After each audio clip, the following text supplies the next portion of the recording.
আমরা ক্ষমতা নেইনি, আমরা ক্ষমতায় বসিনি, আমরা দায়িত্ব নিয়েছি।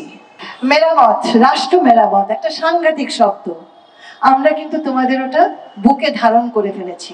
নির্বাচন, কারণ সেটার জন্য সবাই অপেক্ষা করছে। তোমরা এসেছো একটা অস্থির সময়ে।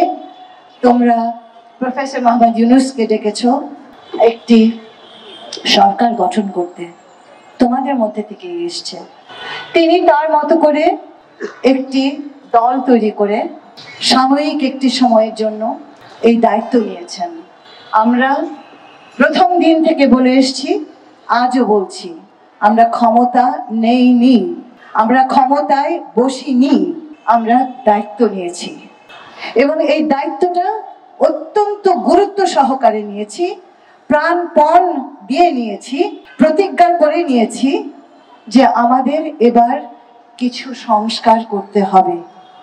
এত বছর ধরে যেই ধারায় আমরা চলেছি সেই ধারায় আর তো চলা যাবে না। সংস্কার, তোমরা বলেছো, কি বলেছো? রিপেয়ার, না? ওই যে রিপেয়ার শব্দটা তোমরা প্রায় ব্যবহার করো। শব্দটা হঠাৎ করে মাথা থেকে চলে গেল আমার। হ্যাঁ, মেরামত, রাষ্ট্র মেরামত একটা সাংঘাতিক শব্দ। আমরা কিন্তু তোমাদের ওটা বুকে ধারণ করে ফেলেছি।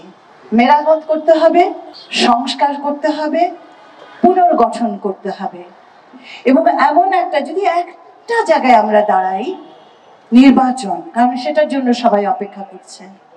এই একটা জায়গায় যদি একটু গভীরে তলিয়ে দেখি আমরা, এই নির্বাচন ব্যবস্থাটা কেন ভেঙে গেল? কারণ আমার আপামর সরকারি ব্যবস্থাটাই ভেঙে গেছে।